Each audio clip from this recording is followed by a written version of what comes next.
Hola, hola mis hermanos. Seguimos en nuestra lectura del profeta Jeremías. Y los mensajes anteriores sobre Jeremías han venido relacionados con el tema de la caída de Jerusalén. Jeremías lo anunció, ellos no se arrepintieron y llegó el juicio por medio de los babilonios. Hoy vamos a ver una serie de anuncios de juicio que se da contra las naciones vecinas de Judá, incluso sobre aquellas que han sido sus opresoras.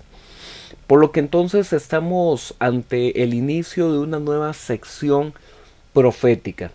Perfectamente el libro de Jeremías pudo haber terminado en el capítulo anterior, donde el contexto era después de la destrucción de la ciudad, después de la destrucción del templo. Hay un remanente y ese remanente, aún después de haber visto todo el juicio, no están dispuestos a obedecer a Dios y se van para Egipto. Ahí pudo haber terminado el libro, pero lo cierto es que ahora se inaugura una nueva sección donde vamos a ver qué tiene más este profeta que decir a todas estas naciones vecinas. Y lo decimos así, naciones vecinas, porque vamos a ver que se hace una serie como de camino geográfico, comenzando justamente en Egipto. En Jeremías capítulo 46 dice: preparen a sus ejércitos, ustedes Egipto, ustedes que consideran que tienen una gran fuerza, ustedes que consideran que pueden derrotar a cualquier ejército, prepárense para la guerra. Pero el que los va a atacar es el Señor de los ejércitos. No crean que es solamente Nabucodonosor.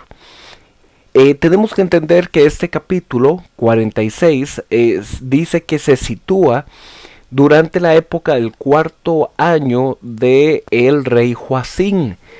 Eso coincide con ser el año 605 a.C. ¿Y qué tiene eso de importante? Bueno, es que en ese año sucedió una muy importante batalla que se conoce como la batalla de Carquemis. ¿Qué tiene de importante esa batalla? Que fue el lugar donde justamente el faraón Necao se enfrentó a Nabucodonosor y la victoria fue de los babilonios. Y eso generó que se diera un cambio respecto a cuál era el imperio dominante. Anteriormente había sido Egipto, pero después de esa batalla se convirtió en Babilonia, aquel que iba a dominar todas estas naciones vecinas. Así es que este mensaje, este anuncio, este oráculo, lo que hace es volver a decirle a Egipto: ¿saben qué? Ustedes que confían en su fuerza, que confían en su ejército, ustedes no van a poder escapar del juicio venidero también. Así es que el día de la venganza contra Egipto está llegando por medio de los babilonios, a los que se les llama el enemigo del norte. También en este capítulo se indica que Israel, a pesar de que también va a ser castigada, realmente no va a ser totalmente aniquilada, sino que está siendo corregida por medio de la justicia.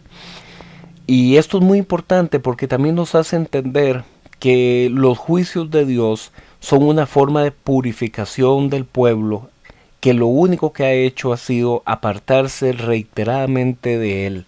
Sin embargo, el Señor siempre ha anunciado que va a mantener un remanente fiel.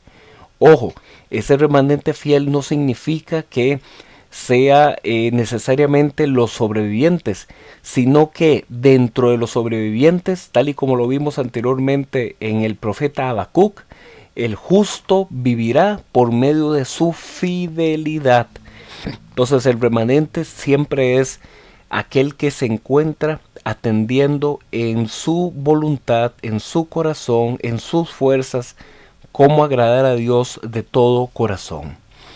Bueno, dejamos a los egipcios y en Jeremías capítulo 47, ahora el oráculo es contra los filisteos. Los filisteos, ellos vivían en la costa mediterránea. Entonces ya salimos de la zona geográfica de Egipto y ahora el oráculo de juicio va contra la zona geográfica mediterránea.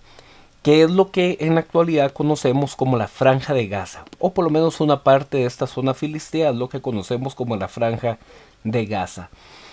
También el juicio va contra Tiro y contra Sidón. ¿Qué tenía esta zona filistea importante? Bueno, que ellos comerciaban por medio justamente del mar. Entonces para ellos el mar era la fuente de su riqueza. Por eso es que el mensaje en este capítulo 47 dice: sobre ustedes vendrá un ejército que va a ser como aguas que se desbordan.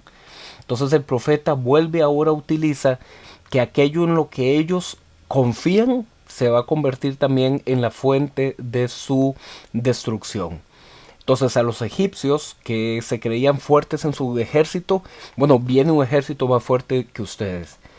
Y a los filisteos que se creían fuertes por su comercio marítimo, bueno, eso más bien va a ser como un ejército que son aguas desbordantes contra ustedes. Comenzamos entonces a ver un patrón. Dios está imponiendo sobre aquello en lo que estas naciones vecinas se apoyan. Dios lo está humillando, lo está derribando.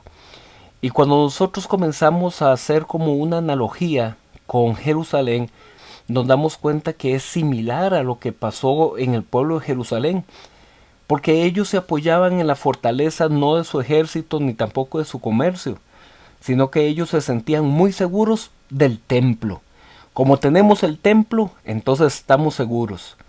Y el templo también fue derribado, también fue destruido.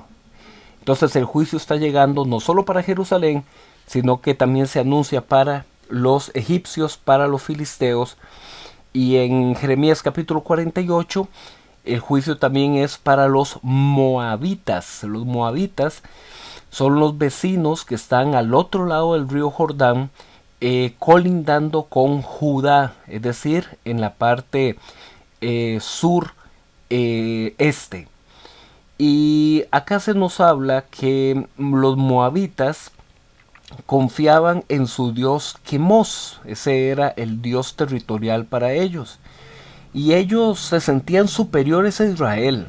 Ellos tenían un gran orgullo porque ellos decían: nuestras tierras son más fértiles, nuestros viñedos son mejores que los de ustedes y nosotros somos más fuertes porque tenemos un mejor territorio.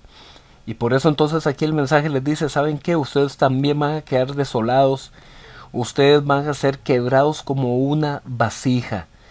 Pero a pesar de eso, Dios conservará misericordia para ustedes. Vuelve a repetirse el patrón: aquello sobre lo que ellos se sienten fuertes será humillado. En Jeremías capítulo 47 vemos un anuncio, un oráculo contra Amón, es decir, los amonitas. Ellos estaban también al otro lado del río Jordán, pero eran vecinos de las tribus del norte de Israel. Es decir, ellos estaban al noreste. Los moabitas confiaban en su dios Milcón. Entonces ellos también tenían un dios nacional. Pero aquí el mensaje dice: ¿saben qué? Si se confían en ese Milcón, también él va a ser humillado. Porque ustedes han tenido la arrogancia también de creerse superiores a Israel. Pero a pesar de eso, también va a haber un tiempo al final de misericordia para los amonitas. Se anuncia también un oráculo contra Edom, es decir, los edomitas que estaban al sur de Judá. Y dice que Esaú, que es otra forma de referirse al nombre de los edomitas, beberá la copa de juicio de Jacob. Ellos que se creen fuertes porque tienen montañas y rocas donde pueden protegerse o donde pueden esconderse, también esas fortalezas van a ser destruidas. Se repite el patrón de humillar aquello en lo que ellos reposan su fortaleza. Hay un oráculo contra Damasco. Damasco era una de las capitales de la región árabe que estaba en Siria, es decir, al noreste de Israel. Y también se le anuncia que Damasco será asolado y no podrán huir. Hay también un oráculo contra la zona de Cedar y Hazor, que se encontraba en Asiria, es decir, al noreste de Damasco. Y si bien es cierto, esa no era una ciudad como tal, sino que era más bien una zona donde habitaban muchas tribus que eran pueblos nómadas o seminómadas, pero que entre ellos también encontraban la fortaleza. También ellos van a ser atacados y dominados por los babilonios. En términos generales vemos que todos estos oráculos contra las naciones vecinas no son simplemente una forma de contrastar y decir, Israel es mi pueblo, Israel son buenos y todos los demás son malos. No, no, no, para nada.